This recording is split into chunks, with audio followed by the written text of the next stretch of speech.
लोगों को आपने निकाल लिया था, अब उसमें कितने लोग रह गए हैं जिनके पास डॉक्यूमेंट नहीं है और जो नागरिक नहीं है, अब कितने रह गए हैं भारत बंद के बाद? तो लिख कर दिया अमित शाह ने 1006 केवल रह गए। 19,48,000 में से 1006 लोग रह गए। तो हमने आसाम के लोगों को बताया, भाई कुछ मामला हल हो, सरकार का सारा हो।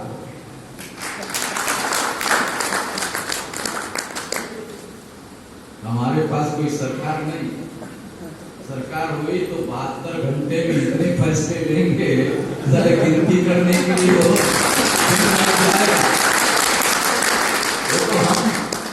ये तो हमारी पॉलिसी है कि हमारे एमएलए और एमपी संसद में और विधानसभा में चुनकर जाते हैं, उन पर बोलने की पाबंदी है। कोई समस्या का समाधान नहीं कर पाते हैं, इसलिए हमने पॉलिसी बनाई कि ये सरकार में हमारी समस्याओं का समाधान नहीं करते हैं तो इन लोगों को सड़कों पर निपटेंगे। समझ? चलो ठीक है, आपको समझ अच्छी बात, बहुत अच्छी बात। इन लोगों को सड़कों पर निपटेंगे, क्योंकि सरकार में तुम्हारे लोग हैं मगर सड़कों पर तो हमारे हैं, संख्या तो हमारी है। चोरी करके ईवीएम में ज्यादा वोट तो ले लेते हो, मगर हमारे लोगों को कहां ले जाओगे? वो तो रहेंगे वहीं पर ही, हमारे समर्थक है, मगर चोर वोटों की चोरी करके तुम ले जाते हो, मगर वो लोगों का क्या करोगे? वो तो हमारे समर्थन में ही रहेंगे। वोटों की तो चोरी कर सकते हो,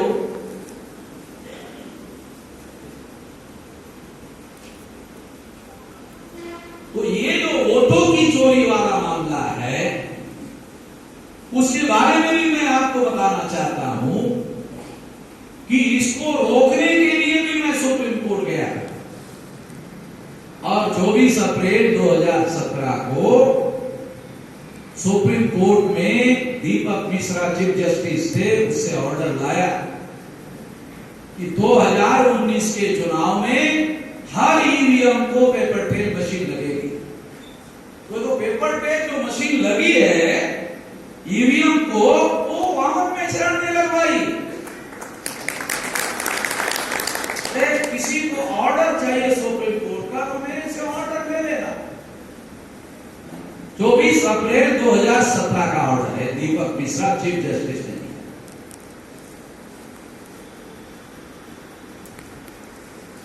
पेपर ट्रेल लगने का क्या मतलब है? आप लोगों को समझ में आना चाहिए, हमारे लोगों को समझ में आएगा तो आप समाज को बताओगे। ईवीएम मशीन में जब आप वोट डालते हो तो ईवीएम मशीन में इलेक्ट्रॉनिक रिकॉर्ड तैयार होता है, वोट का इलेक्ट्रॉनिक रिकॉर्ड। और दुनिया के एक्सपर्ट मानते हैं कि इलेक्ट्रॉनिक रिकॉर्ड ट्रांसफरेबल होता है, एक आदमी का रिकॉर्ड दूसरे के नाम पर ट्रांसफर किया जा सकता है, ऐसा दुनिया के एक्सपर्ट्स मानते हैं। इसका मतलब है चोरी करवाई जा सकती है। उसको रोकने के लिए हमने ऑर्डर लाया पेपर ट्रेल मशीन का। पेपर ट्रेल मशीन क्या करती है?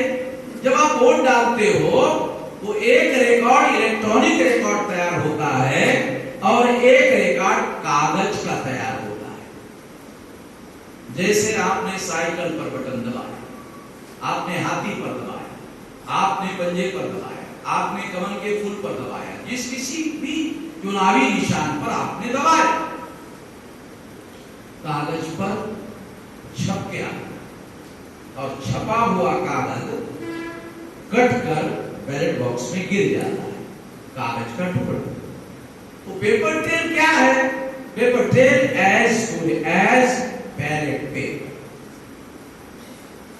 हमारे लोग बैलेट पेपर की मांग करते हैं ना, बैलेट पेपर होना चाहिए, बैलेट पेपर होना चाहिए। तो paper trail as good as ballot paper, कागज का बैलेट बॉक्स में गिरता है और सुप्रीम कोर्ट का ऑर्डर है कि यदि कोई कैंडिडेट चुनाव हार जाता है तो उसको ये अधिकार होगा कि वो इलेक्ट्रॉनिक वोटिंग मशीन के डाटा को इनकार कर दे कि हमें ये डाटा, हमें ये रिजल्ट मंजूर नहीं है।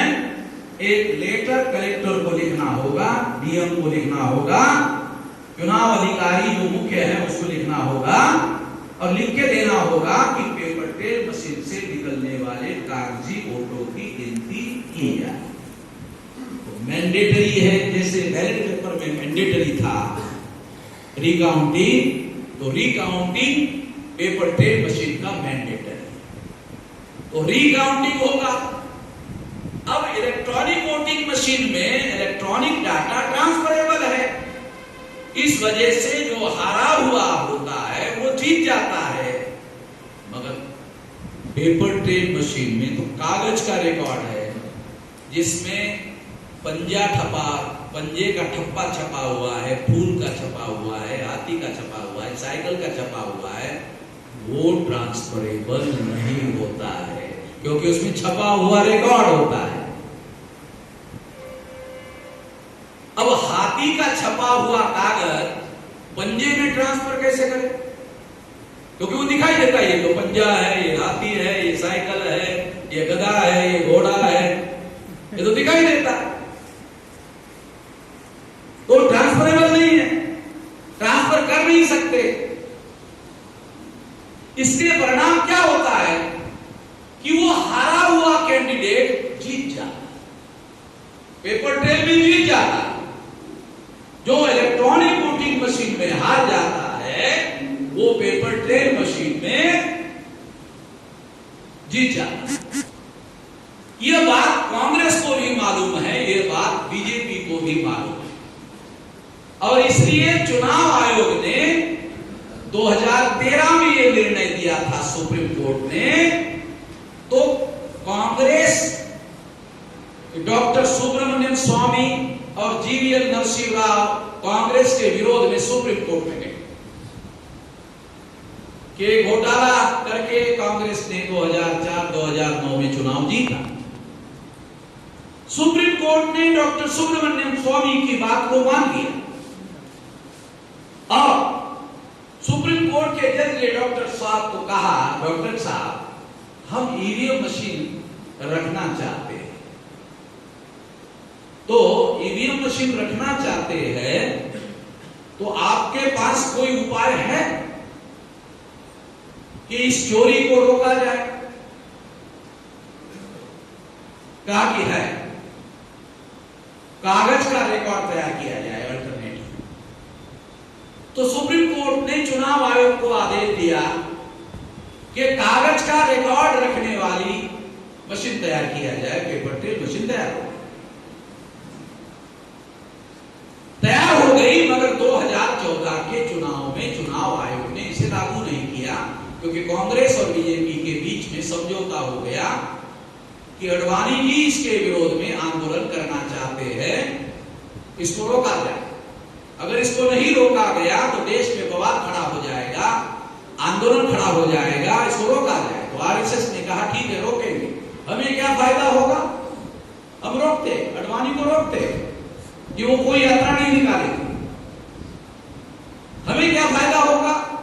तो कांग्रेस ने आरएसएस को कहा कि 2014 का चुनाव घोटाला करके आप जीत जाओ, सरकार 2013 में हमारी है और 14 के मई महीने तक हमारी ही सरकार है, तो हमारी निगरानी में चुनाव करवाते हैं, हमारी निगरानी में घोटाला करवाते हैं, मगर घोटाला करवाकर बीजेपी को जितवाते हैं। तो आरएसएस ने कांग्रेस को कहा आपने 2 बार घोटाला करके चुनाव जीता और आप हमें कई बार घोटाला करके जीतने की बात कह रहे हैं, बराबरी की बात है। तो कांग्रेस ने आरएसएस को कहा कि हमने तो 2 बार इसलिए नहीं कहा कि आप राष्ट्रवादी हो, आप बहुत सज्जन लोग हो, सारे भारत के लोग आरएसएस के लोगों को बहुत सज्जन मानते हैं, तो हमने भी माना कि आप सज्जन हो, भ्रष्टाचारी नहीं हो। हमें क्या मालूम था कि आप भी हमारी तरह 2 नंबरी लोग हो। चलो आप भी 2 बार चुनाव घोटाला करके जीतना चाहते हो तो चलो हमें मंजूर है।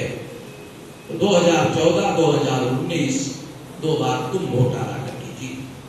एक बार तो हमारी ही सरकार है, हम जितवा लेंगे। दूसरी बार तुम्हारी खुद की सरकार रहेगी, तुम जितवा लेना, बाहर से हम मदद करेंगे।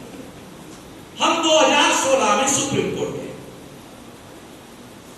जब पेपर ट्रेल मशीन नहीं लगाई चुनाव आयोग ने तो हम सुप्रीम कोर्ट गए 2016। 2017 के मार्च महीने में उत्तर प्रदेश के विधानसभा का चुनाव होने वाला था, तो हमने सोचा कि ये paper train machine Uttar Pradesh के विधानसभा में लगवाई है। तो हम 16 में गए, मगर जो षड्यंत्र हमारे साथ हुआ आप सुनकर हैरान हो जाओ। जिस वकील को मैंने सुप्रीम कोर्ट में केस लड़ने के लिए भेजा, उसने मेरी केस को मेरे पूछे बगैर ही विड्रॉ कर दिया। सरकार ने दबाव डाला होगा, तो मेरी केस को सरकार के मेरे पूछे बगैर ही वकील ने विड्रॉ कर दिया। तो मेरा जो जूनियर लॉयर था, उसको मैंने टेलीफोन किया और कहा उस वकील को जिसने विड्रॉ किया उसको एसएमएस भेजो। कहा कि क्या भेजो? उसको भेजो कि तुमने ब्रीच ऑफ ट्रस्ट, मेरा विश्वासघात किया, तुम्हारे खिलाफ मैं विश्वासघात का क्रिमिनल केस करने के लिए दिल्ली आ रहा हूं। तो इस तरह से मैंने कहा कि मैं दिल्ली आ रहा हूं, और ये कहना कि मैं बार काउंसिल में तुम्हारी कंप्लेंट करूंगा, अब तुम भविष्य में वकालत कैसे करते हो देखते थे। तो उससे मैंने जूनियर लॉयर को पूछा कि ये वामन मिश्रा कैसा आदमी है। मेरे जूनियर लॉयर ने उसको कहा कि बहुत खतरनाक आदमी है, उससे पंगा लेना बहुत मुश्किल हो जाएगा आपको। तो और वो उसने मुझे मैसेज दिया कि मैं आ रहा हूं एफआईआर दाखिल करने के लिए। तो वकील ने कहा रोक दो, रोक दो। कहा नहीं, वो रोकने वाला नहीं, नहीं रोक दो। क्या बताओ? कहा कि मैं दोबारा रजिस्टर करता हूं केस। तो मुझे पूछा क्या उसको अनुमति दिया जाए दोबारा रजिस्टर करने के लिए? मैंने कहा टेस्ट केस के तौर पर मैं उसको अनुमति देता हूं, चलो देखते हैं। तो उसको मैंने अनुमति दिया, दोबारा रजिस्टर किया, केस दोबारा रजिस्टर हो गया। जब दोबारा रजिस्टर हो गया, दोबारा रजिस्टर होने में जो समय बर्बाद हो गया, उसकी वजह से उत्तर प्रदेश के विधानसभा का चुनाव इस विधानसभा में मैं लगवाना चाहता, मगर केस इतना सबूत के साथ था कि सुप्रीम कोर्ट के चीफ जस्टिस ने मेरे वकील को एक बार भी बोलने नहीं दिया। और वो सुप्रीम कोर्ट का चीफ जस्टिस चुनाव आयोग के लोगों को कह रहा था, ये वामन मिश्रा की क्या मांग है, क्या मांग? हमने सुप्रीम कोर्ट ने पेपर ट्रेल मशीन लगाने का 8 अक्टूबर 2013 को निर्णय दिया। 13, 14, 15, 16, 17 निकल रहा है, आपने पेपर ट्रेल मशीन नहीं लगाया। तो उसका कहना यह है कि जो ऑर्डर सुप्रीम कोर्ट ने दिया वो चुनाव आयोग लागू नहीं कर रहा है। तो बताओ लागू करने वाले हो? बताओ लागू करने वाले हो कि नहीं? तो वो चीफ जस्टिस मेरे वकील को बोलने देने के बजाय वो खुद ही चुनाव आयोग के लोगों को पूछ रहा, लागू करने वाले हो कि नहीं? अगर लागू नहीं करते हो तो ऑर्डर देता हो तुम्हारे खिलाफ। तो ऑर्डर दिया, लागू करवाया। 24 अप्रैल 2017 को ऑर्डर हुआ। अब भारत सरकार उसमें पार्टी थी, क्योंकि सुप्रीम कोर्ट में इस तरह के केस होते हैं, उसमें भारत सरकार को पार्टी करना, भारत सरकार को जजमेंट की कॉपी चली गई नरेंद्र मोदी को, पीएमओ ऑफिस, तो उनको मालूम हो गया कि 2019 का चुनाव ईवीएम मशीन को पेपर टेल लगाकर होगा। तो नरेंद्र मोदी को समझ में आया कि 2019 का चुनाव हम जीत नहीं सकते। अब वामन में चुनाव ने टांग अड़ा दी है, अब चुनाव नहीं जीत सकते।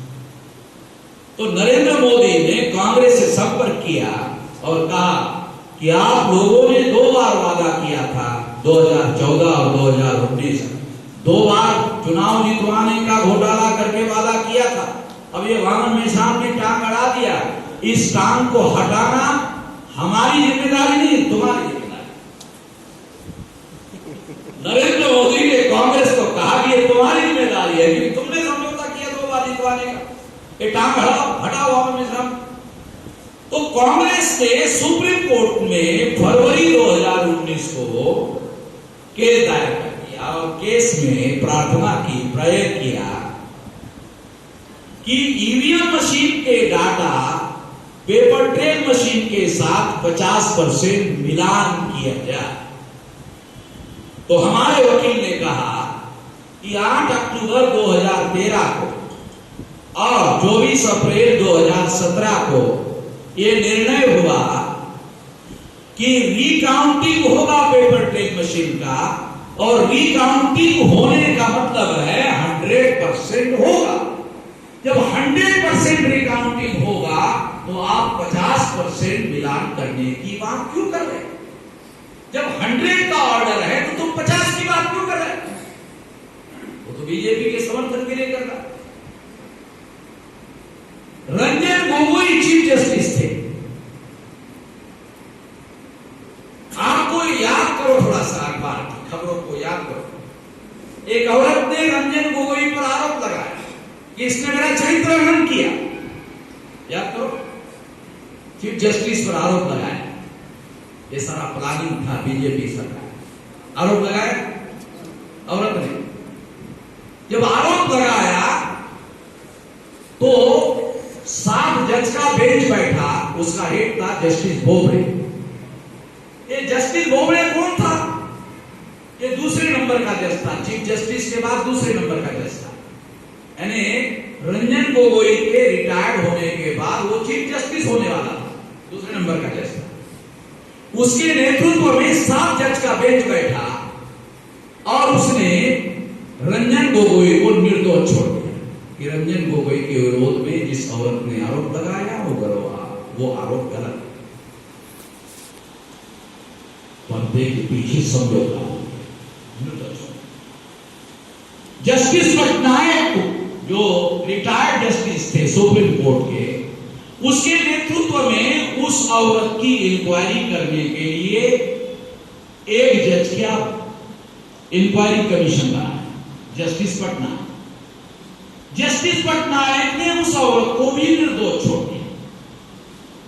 दुनिया के जुडिशियल हिस्ट्री में आरोप करने वाला भी निर्दोष और आरोपी भी निर्दोष, ऐसा दुनिया के इतिहास में कभी हुआ ही नहीं।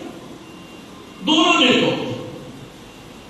मगर इस केस में जब दोनों को निर्दोष छोड़ दिया तो मैं जो केस लड़ रहा था तो मुझे समझ में आया कि पर्दे के पीछे कोई प्लान हो रहा है। ऐसे ही हुआ। जस्टिस गोगोई ने 3 बड़े फैसले दिए। एक राम मंदिर का फैसला बीजेपी आरएसएस के फेवर में, दूसरा ईवीएम का फैसला, वो 50 की मांग थी, 1% स्वीकार किया तो 1% में तो चोर को पकड़ा नहीं जा सकता। अब तीसरा सबरीमाला का एक केस था जो केरला का मंदिर वाला मामला था, जहां महिला को जाने की इजाजत नहीं थी, वो वाला मामला। और चौथा एक मामला वो था कि जो नरेंद्र मोदी ने फाइटर प्लेन फ्रांस से खरीदे, उसमें भ्रष्टाचार हुआ। ऐसी केस सुप्रीम कोर्ट के एडवोकेट, ये उनका नाम मुझे याद नहीं आ रहा है, बोले। तो इस तरह से ये 4 केस में बीजेपी के फेवर में निर्णय लिया गया। ये सारा प्लानिंग था। अब जस्टिस रंजन गोगोई जब रिटायर्ड हो गया तो बीजेपी ने उसको राज्यसभा में भेजा, याद है आप लोगों को? उसको चुप रखने के लिए, चुप रहो, रिटायरमेंट के बाद भी तुम बोल सकते हो, जरा चुप रहो। तो उसने अपनी बायोग्राफी लिखी और बायोग्राफी में लिखा कि सुप्रीम कोर्ट में भी न्याय नहीं मिलता। उसको चुप करने के लिए राज्यसभा में भेजा, मगर वो उसने लिख दिया और बयान भी दिया, अखबार में आया कि सुप्रीम कोर्ट में भी न्याय नहीं। ऐसा उसने क्यों बोला होगा? क्योंकि अभी उसका जमीर पूरी तरह से मरा नहीं था, वो जिंदा था, इस वजह से वो बोल रहा था।